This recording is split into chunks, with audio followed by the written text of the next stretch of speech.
El mensaje de un curso de milagros.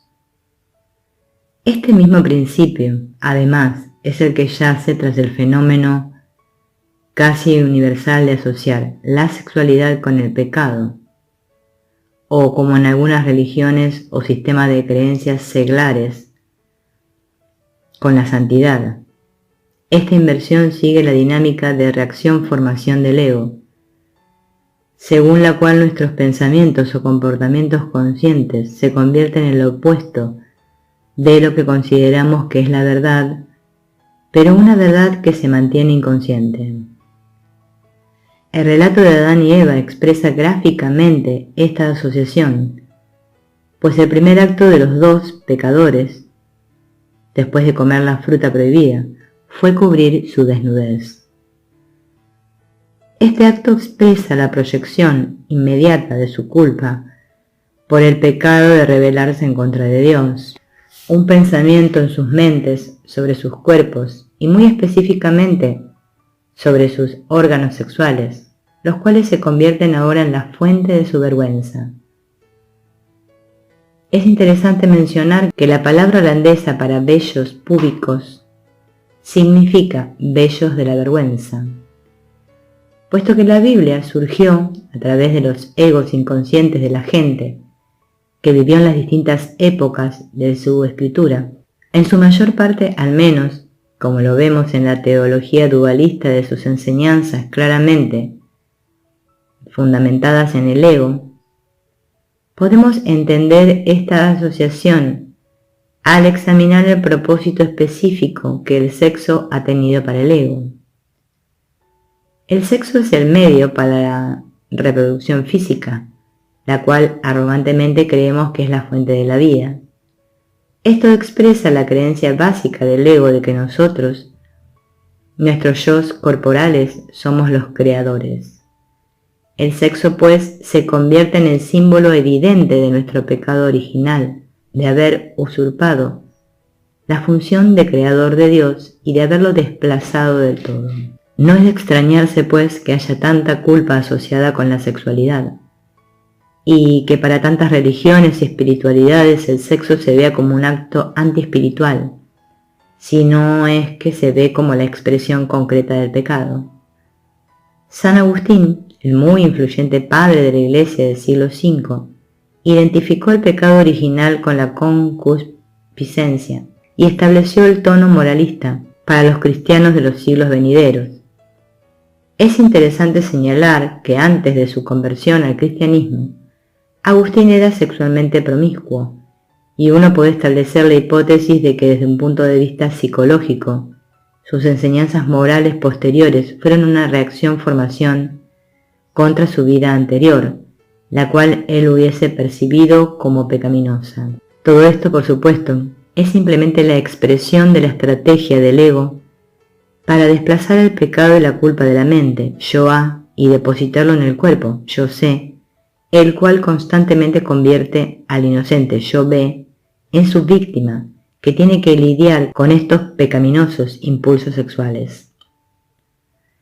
En segundo lugar, aunque no menos poderoso como motivador de la culpa, está el claro centro de interés que el sexo ubica en el cuerpo como fuente de placer, lo cual excluye totalmente nuestra identidad como espíritu.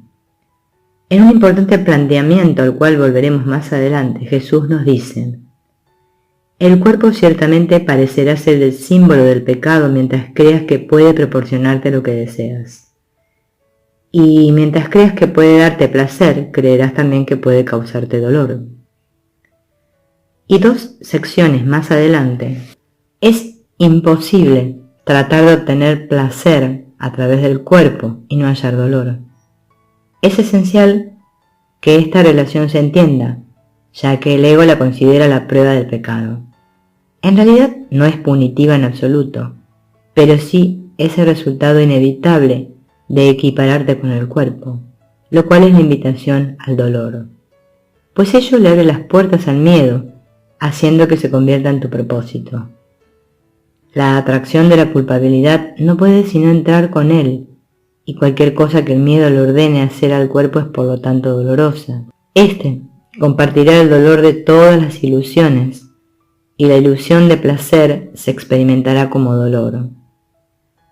Tal interés en el cuerpo como una fuente de placer niega la verdad de esta importante aseveración tomada del principio del texto.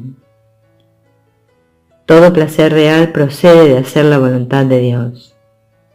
Esto es así porque no hacer su voluntad es una negación del ser, nuestra verdadera identidad no física como espíritu. Es importante señalar que esta discusión no tiene definitivamente el objetivo de implicar que uno debe sentirse culpable por tener pensamientos, sentimientos o conductas sexuales, como tampoco debe sentirse culpable por necesitar oxígeno o alimento para vivir. Pero es útil reconocer la dinámica de la sexualidad para entender mejor la dinámica de la culpa, la cual sí es el problema. Un forastero en tierra extraña. La existencia en un mundo extraño. Puesto que toda la culpa y todo el miedo se fundamentan en la creencia previa de que hemos pecado, o de que la separación de Dios ha ocurrido en realidad, cualquier experiencia de culpa o miedo automáticamente tiene que reforzar la creencia de que el mundo de la separación también es real. Esto se ajusta a la perfección al plan del ego para proteger su existencia del poder que la mente tiene para decidir en contra de él. Si el mundo fuese real, entonces el pensamiento de separación, el ego en sí, que lo inventó, tiene que ser real de igual modo. Eso basta en cuanto al principio de expiación, el ego arguye. Y así es esta culpa y este miedo, y no nuestro comportamiento, lo que nos arraiga en este mundo.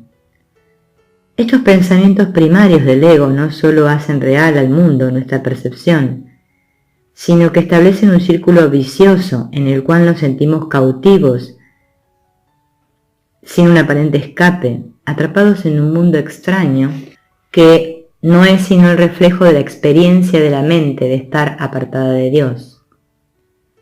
En muchos pasajes Jesús expresa esta enajenación de nuestro yo separado de nuestro ser, la experiencia de ser un forastero en tierra extraña, para tomar prestada la famosa frase de Éxodo. Las palabras extranjero, extraño y sin hogar, por ejemplo, se repiten frecuentemente a través de un curso de milagros, como se puede constatar en estos pasajes representativos tomados del texto. Dios no es un extraño para sus hijos, ni sus hijos son extraños entre sí. En la creación de Dios no hay extraños. El Hijo de Dios necesita ciertamente consuelo, el reino es suyo y sin embargo vaga sin hogar. Aunque su hogar está en Dios, se siente solo y rodeado de hermanos, se siente sin amigos. Emprenderás un viaje puesto que no te sientes en casa en este mundo. En realidad no ha ocurrido nada, excepto que te quedaste dormido y tuviste un sueño en el que eras un extraño para ti mismo. Es más, una lección completa del libro de ejercicios, yo estoy en mi hogar, el miedo es el que es un extraño aquí, conmovedoramente trata este tema de la alienación y extrañeza en un mundo que claramente no es nuestro hogar. El miedo es un extraño en los caminos del amor. Identifícate con el miedo y te vuelves un extraño ante tus propios ojos, y de este modo no te conocerás a ti mismo. Lo que tu ser es sigue siendo algo ajeno para la parte de ti que cree que es real, aunque diferente de ti. Hay un extraño, el miedo, entre nosotros, que procede de una idea tan ajena a la verdad que habla un idioma distinto. Aún más extraño es el hecho de que no reconoce a aquel a quien visita, y sin embargo sostiene que el hogar de éste es suyo, mientras que el que está en su hogar es el que es el extraño. ¿Quién es el extraño? ¿A quién no le corresponde estar en el hogar que Dios proveyó para su hijo? ¿A ti o al miedo? Todo aquel que teme no ha hecho sino negar su verdadera identidad y decir: yo soy el extraño aquí, de modo que le cedo mi hogar a uno que es más como yo que yo mismo, y le doy todo cuanto pensé que era mío. Ahora se ha exilado por fuerza, sin saber quién es, inseguro de todo menos de esto, que él no es el mismo, y que se ha negado su hogar. ¿En pos de qué va a ir ahora? ¿Qué podría encontrar? Alguien que se ha convertido en un extraño ante sus propios ojos no puede encontrar un hogar, no importa dónde lo busque, pues él mismo ha imposibilitado su regreso. La vida en este mundo ilusorio y loco está poderosamente descrita en este pasaje, tomado de una lección posterior del libro de ejercicios, la cual describe cómo experimenta al mundo alguien que cree que éste es real. He aquí el único hogar que cree conocer. He aquí la única seguridad que cree poder encontrar. Sin ese mundo que él mismo construyó, se siente como un paria, sin hogar y preso del miedo. No se da cuenta de que en ese mundo es donde en verdad es presa del miedo y donde no tiene un hogar, donde es un paria que en su vagar se ha alejado tanto de su hogar y por tanto tiempo que no se da cuenta de que se ha olvidado de dónde vino, a dónde va e incluso de quién es en realidad. Continúa errante, consciente de la futilidad que le rodea por todas partes, viendo como lo poco que tiene no hace sino menguar, conforme él sigue adelante sin ir a ninguna parte. Pero aún así continúa deambulando en la miseria y en la pobreza, solo. Su aspecto da lástima, está cansado y rendido.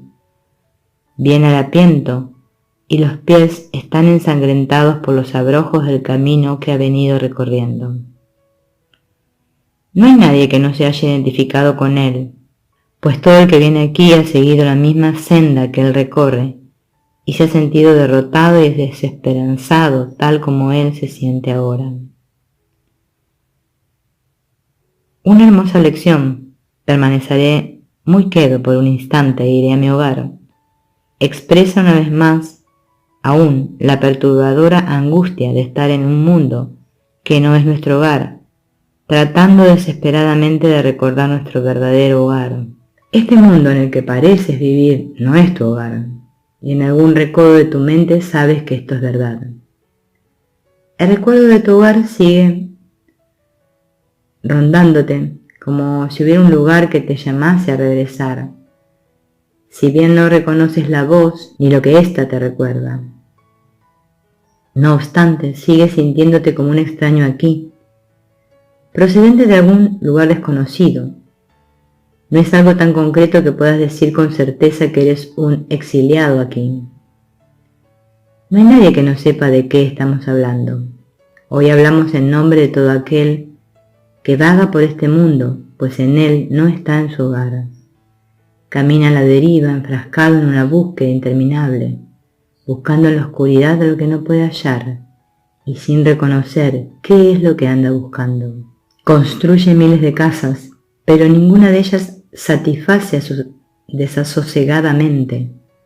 No se da cuenta de que las construye en vano.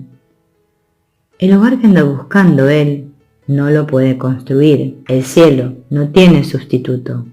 Lo único que él jamás construyó fue un infierno.